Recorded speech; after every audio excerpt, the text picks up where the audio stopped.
Good morning and welcome back to the channel. So today I thought we would do a little update review on the bike, how it's been. I've done about 3,500 miles on it now. Well, I haven't, but the bike's done about 3,500 miles. I've done maybe 1,500 on it since I got it. It has had its first service by the dealership because it was an ex-demo, and then obviously they gave it a service when I went and picked it up. So yeah, so 1,500 miles I've done in it. I thought, do you know what, I've not really talked about how it's been, what I'm thinking of it. Am I keeping it? Am I getting rid? So how's it been?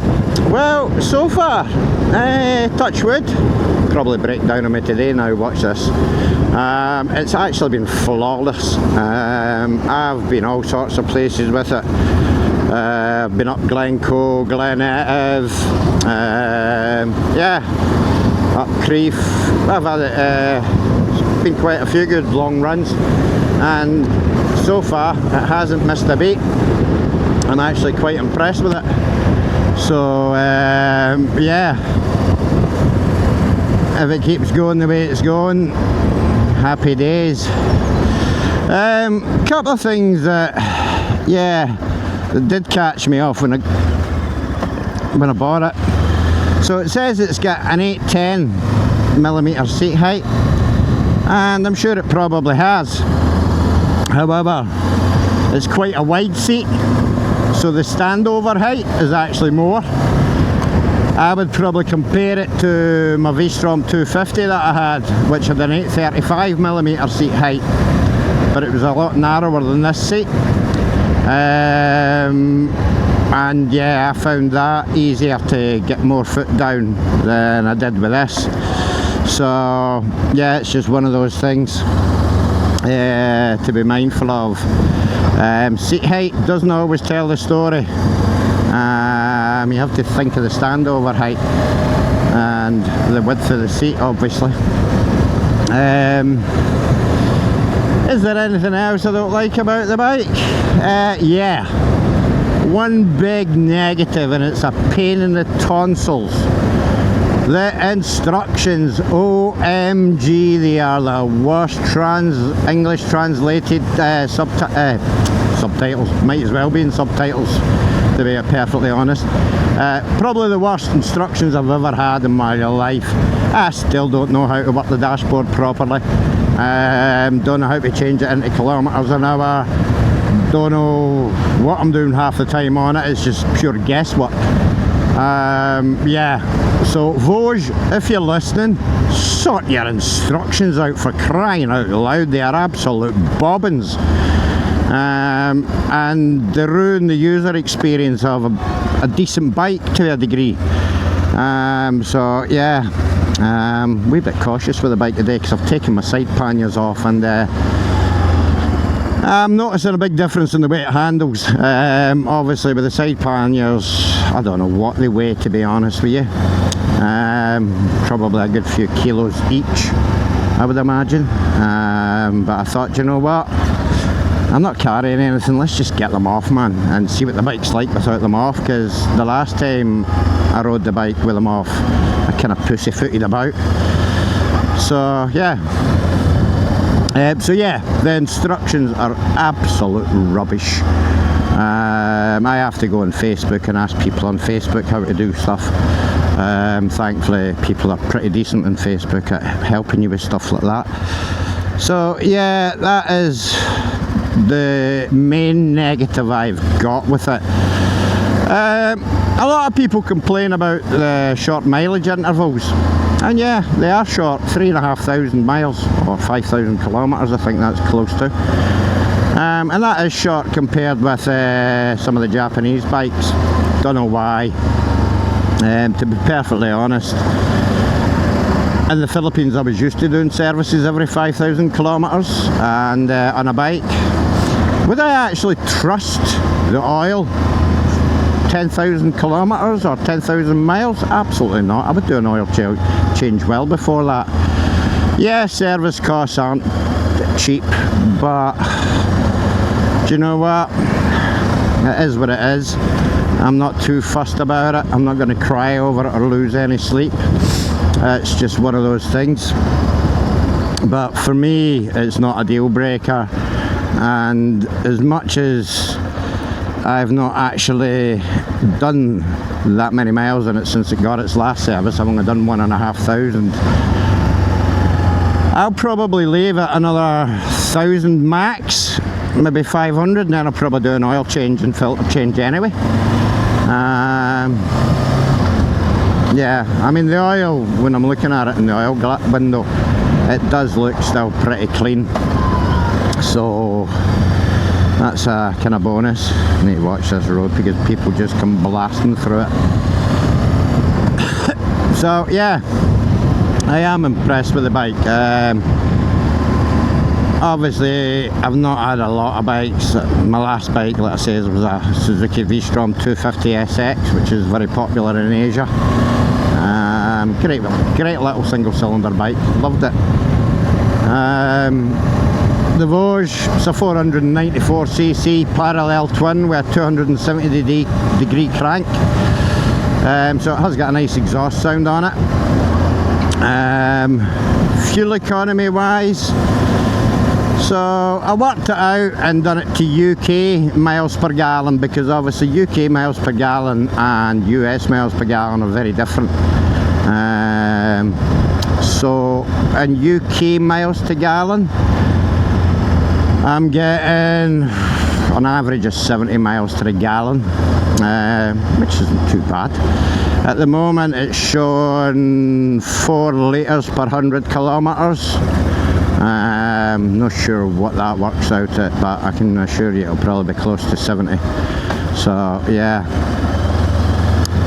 But all in all, the bike's actually been really good. Like I said, nothing's been wrong with it yet, touch wood. I am enjoying it. Am I going to keep it? There's the big question. Well, that is a big question, because there is another bike that's caught my eye. Does it mean I'm going to change the bike? Maybe not. Maybe I don't know. I'll see how my savings go over the next few months. But there is a bike coming out end of June, beginning of July, sometime round about that. That I actually, first time I seen it on YouTube, I actually really thought, do you know what, that's just me. It has got a lower seat of 795. Don't know what the standover height will be like, but from what I can gather it's a narrower seat, who knows. Which bike is that? Well, it's a Suzuki.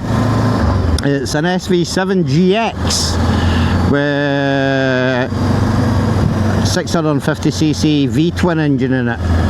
So I don't know, we'll see. See what happens. But in the meantime, I am really happy with this bike. I've certainly had no issues with it, and like I say, it is a joy to ride.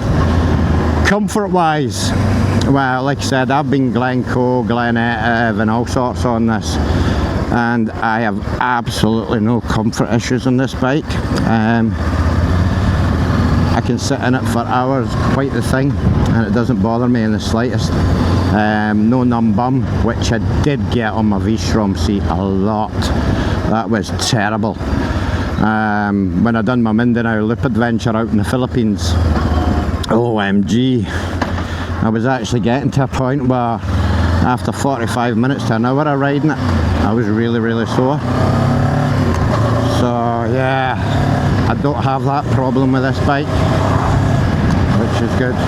So yeah, we'll see what happens.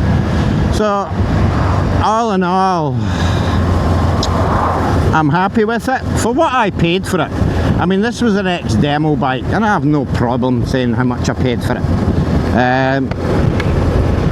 So it was a 1-year-old ex-demo bike. Excuse the wind noise, I have got my visor open. 1-year-old ex-demo bike, 2,000 miles on the clock. Bearing in mind it comes kitted out, crash bars, auxiliary lights, side panniers, top box, etc. Tyre pressure monitor, front facing dash cam. I've only paid £4,500 for this bike. Well, it wasn't quite £4,500, it was £4,500 with the first year's road tax. So yeah, I'm quite impressed. So for that price, really, you can't really fault it. Yeah, overall, I'm really happy with the bike. I'm going to find somewhere to park up and I'll show you what it's like for short ass me with a 29-inch inseam to sit on, and go through some of the specs and yeah, take it from there. Wind this video up after that.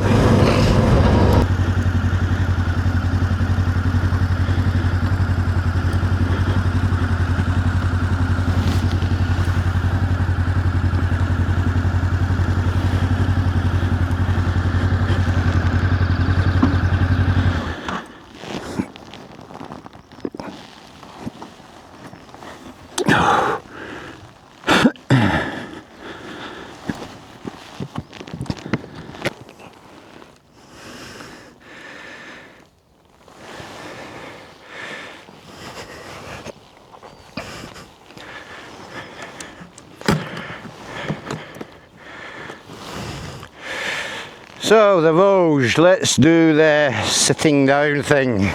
Oh, it's on a little bit of a slope. So yeah, a little bit of a slope. As you can see, this is me. That says it's an 810 seat height.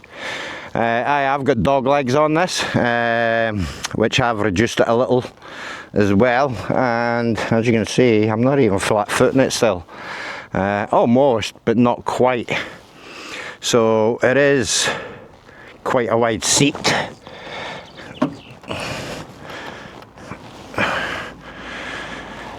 Ooh.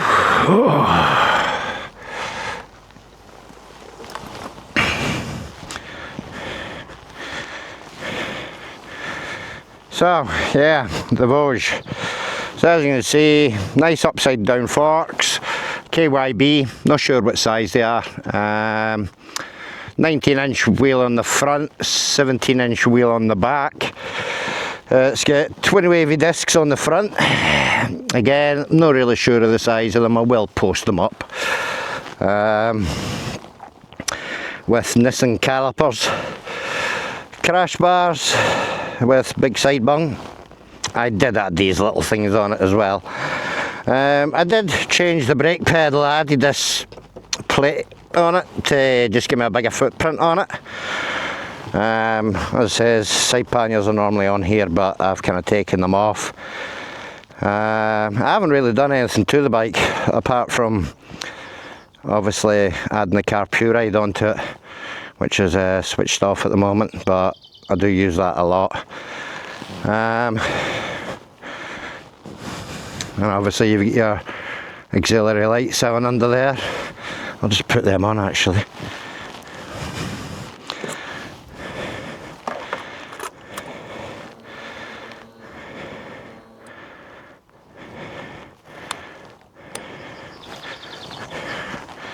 So that's the bike with the auxiliary lights on.